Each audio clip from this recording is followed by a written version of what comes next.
Hello, my girlfriend said. If you're sick, stay home. Don't ruin my vacation with friends, I replied. Okay. Then I froze her cards. An hour later she called me, but I ignored it. That day her whole family showed up at my doorstep. I'm 29M. My girlfriend is 27F. We've been together a little over 2 years, living together for the last 8 months. No kids. No shared lease. Important detail, apparently. Up until last week, I thought we were solid. Not perfect, but stable enough that I wasn't constantly bracing for impact. She's always been sharp. Blunt. Some people would say confident. Others would say entitled. I usually told myself she was just honest, and that honesty sometimes comes with rough edges. This all started the night before her girls' trip. She was flying out at 6 a.m. to spend 4 days at a beach resort with her friends. I was supposed to drop her at the airport and hold down the apartment while she posted stories about self-care and overpriced cocktails. The problem was I woke up that night with a fever, chills, the whole deal. Not dramatic sick, can't stand upright sick. I told her while she was packing. She didn't even look up from her suitcase. Just sighed and said, "If you're sick, stay home. Don't ruin my vacation." I laughed at first, thinking she was joking. She wasn't. "I'm serious," she said. "I'm not babysitting you, and I'm not changing plans because you can't handle a cold." I told her I might have COVID or the flu. She rolled her eyes. "You're always dramatic when you're sick." I asked if she was at least concerned. That's when she said the sentence that flipped something in my head. "This trip is important to me. I'm not sacrificing it because you're inconvenient." Inconvenient. I stared at her for a second and just said, "Okay." She smiled, relieved. Kissed my cheek like she'd won something. "See? I knew you'd be reasonable." She left the next morning without another word, dragging her suitcase out while I sat on the couch sweating through a blanket. About an hour after her plane landed, my phone started buzzing. That was the moment I decided I was done being reasonable. I didn't do anything dramatic at first. I didn't text her. I didn't call. I lay there on the couch with a thermometer under my tongue, watching the little numbers climb while my phone kept lighting up with her Instagram stories. Airport mirror selfies, mimosas at 8 a.m., captions about finally unplugging. Unplugging from me, apparently. About an hour after her flight landed, I got a notification from my bank app. A charge. Then another. Resort deposit. Group dinner reservation. Some overpriced swimwear boutique near the hotel. Normally, I wouldn't have noticed. I make decent money. I've always handled the shared expenses, groceries, utilities, random emergencies, because she was between better-paying jobs for most of our relationship. At some point, my card became the default. Her card existed mostly as a backup. Lying there sweating, throat on fire, something clicked. I opened the app, scrolled through the transactions. Thousands of dollars, already planned out for a trip she'd just told me not to ruin with my illness. I remembered her exact words, "Don't ruin my vacation." So I didn't. I froze the cards. All of them. The ones in my name that she had saved. Took maybe 30 seconds. Then I put my phone down and went back to sleep. When I woke up, I had 5 missed calls. All from her. I ignored them. Then came the texts. "Hey, my card isn't working. Did you change something? This isn't funny. Call me now." I didn't respond. Around noon, there was a knock at my door. I thought it was the delivery guy. I'd ordered soup earlier. Instead, I opened the door to find her older sister, her mom, and her dad standing in the hallway like some kind of intervention squad. Her mom crossed her arms and said, "We need to talk about what you did to our daughter." That's when I realized my quiet little "okay" had turned into something much bigger. They didn't even wait for an invitation. Her mom stepped inside first, scanning the apartment like she was already disappointed. Her dad stayed near the door, arms crossed. Her sister, who's always acted like my girlfriend's unofficial manager, went straight for the kitchen table and sat down. "You embarrassed her," her sister said immediately. No hello. No concern about me being sick. "She's stranded." I blinked. "She's at a resort." Her mom scoffed. "Without access to money." "I didn't take her money," I said. I froze mine. Her dad finally spoke. "Why would you do that to her?" I thought about the fever, the chills, the way she didn't even ask if I needed anything, the way she kissed my cheek like I was a chore she'd checked off. "Because she told me not to ruin her vacation," I said calmly. "So I didn't." Her sister leaned forward. "That's petty. You're punishing her." "No," I replied. "I'm respecting boundaries. She didn't want to deal with me being sick. I don't want to deal with funding her fun." Her mom shook her head. "That's not how relationships work." I laughed, which immediately made my head spin. Funny, Because that's exactly how ours has worked for a while. They all talked at once after that. About partnership, about responsibility, about how stressed she was, how she was crying, how her friends were judging her because her cards kept declining. Not one of them asked how I was feeling. Finally, her dad said, "She said you refused to help her." I looked at him and said, "She refused me first." That shut the room up. Her phone started buzzing on the table, FaceTime this time. Her sister grabbed it and turned the screen toward me without asking. My girlfriend's face filled the screen. Sunglasses on. Lip gloss perfect. Beach behind her. "What the hell is wrong with you?" she snapped. "Fix this. Right now." I stared at her for a long moment. Then I said, "No." And for the first time since I'd met her, she looked genuinely confused. Her confusion didn't last long. It turned into anger fast. "You're being abusive," she said into the phone, voice raised just enough that I knew her friends could hear. "You're controlling me with money." I glanced at her family standing in my living room. Her sister nodded along like this was a script they'd rehearsed. "I'm not controlling you," I said evenly. "I'm opting out." Her mom jumped in. "You don't get to just opt out when things are inconvenient." I almost laughed at that. "That's interesting," I said, rubbing my temples, "because that's exactly what your daughter did." My girlfriend snapped back. "I was going on a trip I already planned. You were sick. What was I supposed to do? Care?" I asked. Ask how I was doing? Maybe not call me inconvenient? Silence on the phone. Not guilt, processing. Like she was recalculating the argument. Her sister crossed her arms. "You're ruining her relationships. Her friends are pissed. This makes her look bad." That was it. That was the real issue. "I didn't realize my role was to manage her image," I said. "I thought I was her boyfriend." On the screen, my girlfriend scoffed. "Don't act like you're some victim. You always hold money over my head."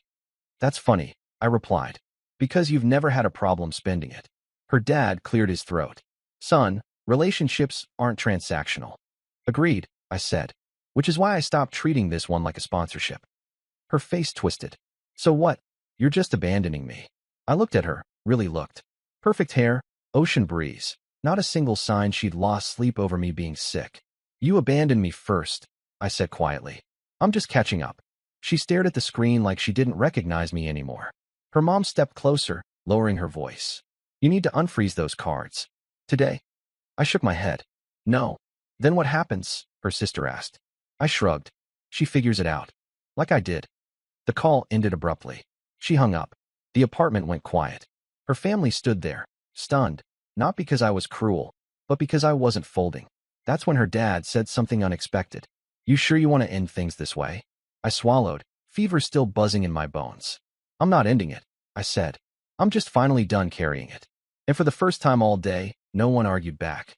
After they left, the apartment felt strangely calm. No shouting. No slammed doors. Just the hum of the fridge and my phone buzzing on the coffee table like it was alive. I didn't pick it up.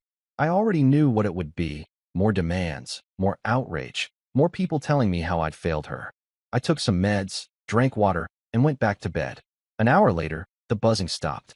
That's when the panic phase kicked in. She texted instead of calling this time. "Okay, can we talk like adults? This got out of hand. My friends are stressed and I look insane." There it was again. Not "I'm worried about you." Not "I'm sorry." Just optics. I replied with one sentence. "I'm sick. I'm resting. Figure it out." She didn't like that. "So you're really doing this? You're seriously going to let me suffer to make a point?"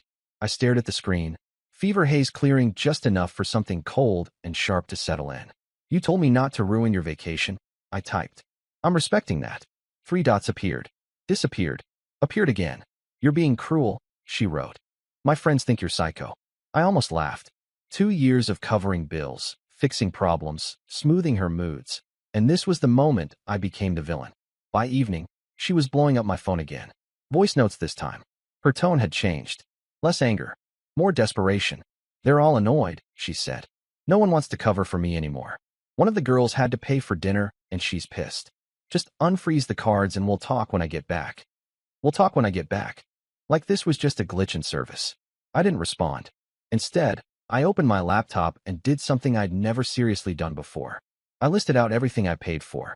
Rent, utilities, groceries, subscriptions, emergency expenses, trips she couldn't afford right now. Seeing it all in one place felt sobering. This wasn't a partnership. It was a dependency dressed up as love. That night, she posted a story. Beach sunset. Caption: when the universe tests you. I closed the app. Because for the first time, the universe wasn't testing me. I was testing whether I was finally willing to stop being used. The next morning, I woke up to silence. No calls. No texts. No angry voice notes. Just a single notification from my bank app confirming the card freeze was still active. I felt better physically, fever down, head clearer, but mentally, something had shifted overnight. Then the messages started again. Different tone this time. Okay, I get it. You're mad. But you didn't have to involve my family. I almost replied to that one. Almost. The irony was impressive. By midday, I got a text from one of her friends. Not her, a friend. Hey, this is awkward. But do you know when the cards will be working again? We're trying to check out of the spa. That's when it fully hit me. She hadn't told them the truth. She hadn't said, I treated my boyfriend like an inconvenience while he was sick, and he finally snapped. She'd framed it like a banking error. A misunderstanding. Something temporary. I didn't answer. Instead, I got up, showered, and for the first time in months, did something purely for myself. Made a decent meal. Opened the windows, let the apartment breathe.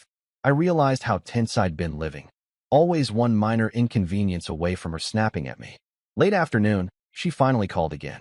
I let it ring twice, then answered. Her voice cracked immediately. Can you please just fix this? I'll pay you back. That was new. With what? I asked. Silence. I didn't mean it like that, she said quickly. I didn't think you'd actually do this. I said okay, I replied. You took that as permission. I took it as clarity. She started crying. Not loud. Controlled. The kind meant to soften someone up. I was stressed, she said. You know how I get. I didn't mean you were inconvenient. But you said it, I replied. And you left anyway. I thought you'd understand, she whispered. That sentence broke whatever sympathy I had left. I understand perfectly now, I said. That's the problem. She begged. Promised things would change. Said she'd come home early if I just fixed the cards. I looked around the apartment, the quiet, the space, the lack of tension, and realized something important. I didn't want her to come home. I'm not freezing them to punish you, I said calmly. I'm freezing them because I'm done being your safety net. She inhaled sharply. So what does that mean for us? I closed my eyes. It means, I said, you're about to experience the vacation you asked for, without me. She didn't respond. The call ended shortly after. And for the first time since she left, I felt something close to peace. By day 3, the story she'd been telling herself started collapsing. Her calls stopped completely. Not because things were better, but because she'd run out of people willing to spot her. I found that out through an unexpected source, her cousin. He texted me that evening. Hey man, I don't want to be in the middle of this, but she's asking family to Venmo her. What's going on? That message sat heavy. She'd gone from beachfront cocktails to borrowing money in less than 72 hours. I didn't reply. Later that night, she finally texted again. No anger. No guilt tripping. Just stripped down honesty. I'm embarrassed. I didn't think it would get this bad. I stared at the screen, thinking about the way she dismissed me when I was sick. How easily she told me to stay home so I wouldn't ruin her fun. It didn't seem bad when I was the one dealing with it. I typed back. She didn't respond right away. When she did, it was frantic. My parents are furious. My friends are annoyed. Everyone thinks I'm irresponsible. I almost felt bad. Almost. But then she followed it up with, you could fix all of this with one call. There it was. Still seeing me as the solution, not the partner she'd wronged. I put my phone face down. An hour later, there was another knock at my door. This time, it wasn't her parents. It was her aunt and uncle. Her aunt sighed the moment I opened the door. We're not here to yell, she said. We're here to understand. I let them in, sat across from them while they asked careful questions. I told them everything, what she said, how she left, how she'd reacted when I didn't immediately clean up the mess. Her uncle nodded slowly. She's always assumed someone would catch her. I didn't argue. Before they left, her aunt said something that stuck with me. You know, she said gently, if you unfreeze those cards now, she'll never learn this lesson. I didn't respond, because for the first time, her family wasn't asking me to save her. They were asking me to let her face herself. And that told me exactly how bad things had gotten. The next morning, she finally came home. No warning. No text. I heard the key in the lock while I was making coffee, and for a second my body reacted before my brain did. Muscle memory, I guess. Then she walked in, and the illusion broke immediately. She looked wrecked. Not dramatic wrecked. Real wrecked. No makeup. Hair pulled into a sloppy knot. Sunburn peeling on her shoulders. The kind of tired that comes from humiliation, not lack of sleep. She dropped her suitcase in the hallway and just stood there, staring at me like she wasn't sure what version of me she was going to get. "So," she said quietly, "you really did this." I didn't answer right away. I finished pouring my coffee, set the mug down, and sat across from her at the table. "You told me to stay home," I said. "You told me not to ruin your vacation." I listened. Her eyes filled instantly. "I didn't think you'd actually cut me off." "That's the problem," I replied. "You never think I'll stop." She snapped back fast. "You could have just talked to me." "I tried," I said. "You were packing." She laughed bitterly. "Do you have any idea how humiliating that was? Having my card decline in front of everyone?" I nodded. "Do you have any idea how humiliating it is to be told you're inconvenient when you're sick?" She looked away. "I was stressed," she muttered. "I didn't mean it." "But you said it," I replied. "And then you left." She leaned forward, voice shaking. I panicked. Everything fell apart. My friends were mad. My parents were furious. No one wanted to help me because they all assumed you would. I let that sit between us. Finally, she whispered, "I need you." That sentence used to work on me. Now it just sounded heavy. "I don't want to be needed like that anymore," I said calmly. "I want to be chosen." She stared at me, tears running freely now. "So what, this is it? You're just done?" I looked at the woman I'd supported, defended, financed, and excused for 2 years. "I don't know yet," I said honestly. "But I do know I can't go back to how things were." She reached for my hand. I pulled it back. And that's when she realized this wasn't about money anymore. It was about whether I was still willing to stay. The days after she came home were tense in a quiet, suffocating way. No yelling. No accusations. Just two people moving around the same space like strangers who knew too much about each other. She tried to act normal at first, cooking dinner, asking about my day, sitting a little too close on the couch. Every move felt rehearsed, like she was following a script titled How to Get Things Back to How They Were. But how they were was gone. She kept bringing up the vacation in pieces, testing different angles. One night it was anger. "You humiliated me," she snapped. "My friends still won't let it go." Another night it was guilt. "I know I messed up. I was selfish. I didn't think." Then bargaining. "If I pay you back for everything, can we just reset?" That one almost made me laugh. "I don't want repayment," I said. "I wanted respect."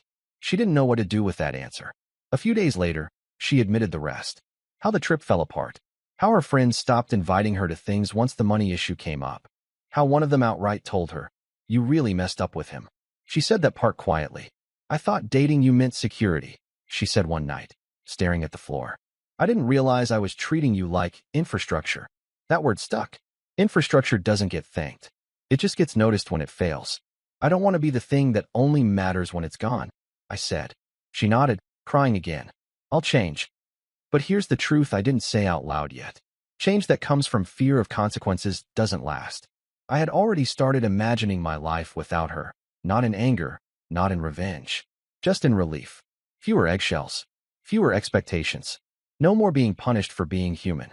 That's when I realized something important. Even if she never said that sentence again, I would always remember how easily she said it the first time. And once you see yourself clearly in someone else's eyes, you can't unsee it. The last decision was already forming. She just didn't know it yet. I ended it the following morning. No speech. No argument. No list of grievances. I waited until she finished her coffee and said, calmly, "I don't want to do this anymore." She froze. "You're still mad about the trip?" "No," I said. "I'm clear about the relationship." She laughed nervously. "So that's it? Over one comment and some money?" I shook my head. "Over how easy it was for you to discard me when I was inconvenient. Over how shocked you were that I didn't keep rescuing you." Her face crumpled. Real panic this time. "I'll do better," she said quickly. "I swear. I won't talk to you like that again." I didn't realize. "That's the problem," I interrupted gently. "You didn't realize because you didn't have to. Someone always caught you." She started crying hard then, apologizing, saying she loved me, saying she was scared to lose me, saying she needed me. I listened. I didn't interrupt. And when she finally stopped, I said the truth. "I don't want to be needed like that anymore." That broke something in her. She asked where she was supposed to go. I told her she had family, friends, options, things she was so sure of when she left for that trip. I unfroze the cards later that day, not for her comfort, but because I was done using money as a boundary. The real boundary was me leaving. She moved out that weekend. The last thing she said to me was, "I didn't think you'd actually walk away." And I realized that summed up our entire relationship. She never thought I would stop absorbing the damage. I'm on my own now. Health's better. Apartment's quiet. Bank account's calmer. And for the first time in a long time, I'm not afraid of being sick, tired, or inconvenient, because no one here treats me like a problem to manage. If someone tells you not to ruin their happiness with your humanity, believe them. Then decide whether that's really where you belong. Bye-bye. And I was a jumpy kid. Had huge self-conscious, huge body image issues, really, body dysmorphic, I was really overweight. And I was at a party, I can't remember where I was, but he was this magical elixir. And I had a drink of it and my brain was like, there it is. And suddenly I'm like, I don't mind being around these people. I feel okay being here. But the problem is with alcohol, it's a drug that you need a dose that needs to get bigger and bigger every time to have the same effect. Mm-hmm. Now, one of our kids has a peanut allergy.